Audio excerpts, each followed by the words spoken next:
राहुल गांधी और प्रियंका वाड्रा को Twitter politics इतनी पसंद आई कि कांग्रेस जमीन पर ही नहीं बल्कि सोशल मीडिया के सहारे ही अब सियासी लड़ाई लड़ेगी। इसके लिए Congress 5 lakh social media volunteers तैनात कर रही है। सवाल ये है कि सियासत की जमीन पर बार बार फिसलती कांग्रेस सोशल मीडिया के सहारे किस तरह की सियासत करेगी। इसका अंदाजा राहुल गांधी और प्रियंका वाड्रा के ट्वीट से लगाया जा सकता है। मतलब कि तथ्यहीन बातें करो, अनर्गल आरोप लगाओ और पकड़े जाने पर या तो ट्वीट डिलीट कर दो या फिर चुप होकर बैठ जाओ। सवाल ये भी है कि आखिर कांग्रेस को सोशल मीडिया वॉरियर्स की जरूरत ही क्यों पड़ गई। हाल फिलहाल की राजनीति का सबसे सरल सवाल यह है कि देश के कितने राज्यों में कांग्रेस की सरकार बची है। इसका जवाब कोई भी अपनी उंगलियों पर गिन कर दे सकता है। आखिर अस्तित्व के लिहाज से सबसे पुराने राजनीतिक दल की नाकामी के इस पड़ाव पर पहुंचने की वजह क्या है, इसे समझने के लिए 2019 के आम चुनावों में कांग्रेस के वोट शेयर पर गौर कीजिए। 2014 के आम चुनाव में कांग्रेस को 44 सीटें हासिल हुई और 2019 के आम चुनाव में 52। 2014 की तुलना में 2019 के दौरान सीटों की संख्या में भले ही नाम मात्र का इजाफा हुआ हो, लेकिन दोनों चुनावों के दौरान कांग्रेस का वोट शेयर लगभग 19 से 20% ही बचा रहा। 2009 के आम चुनावों में कांग्रेस को 28% वोट मिले और इस आंकड़े के आधार पर एक बात तो स्पष्ट हो जाती है कि अगर आज की तारीख में भी चुनाव होते हैं और वोट शेयर 8 से 10% बढ़ता भी है, फिर भी कांग्रेस के लिए स्थिति संतोषजनक नहीं होगी। ये तो आम चुनावों की बात हो गई। कुछ विधानसभा चुनावों की ओर भी गौर कर लेते हैं। बिहार विधानसभा चुनाव एक लिहाज से हर राजनीतिक दल के लिए नया था।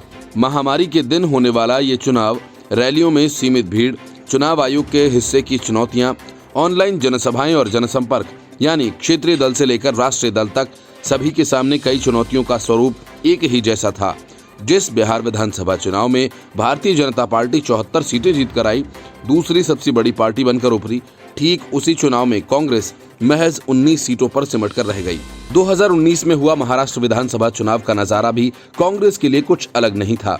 आज भले ही महाराष्ट्र में शिवसेना, एनसीपी और कांग्रेस की गठबंधन की सरकार है, लेकिन इस चुनाव में भी कांग्रेस का प्रदर्शन औसत से भी बदतर था।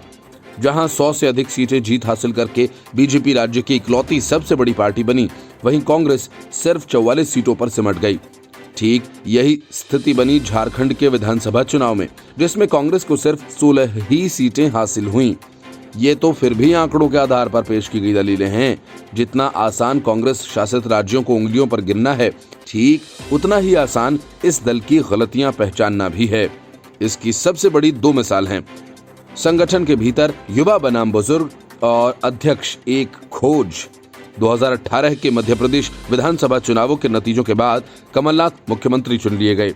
1 साल तक सरकार किसी तरह से चली, लेकिन फिर शुरू हुआ कमलनाथ और ज्योतिरादित्य सिंधिया के बीच बयानबाजी का दौर।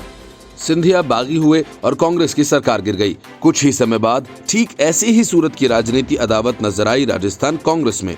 अशोक गहलोत और सचिन पायलट के बीच भी इतनी ही तीखी बयानबाजी हुई कि कोई सरकार के सत्ता में बने रहने को लेकर आशावादी नहीं था।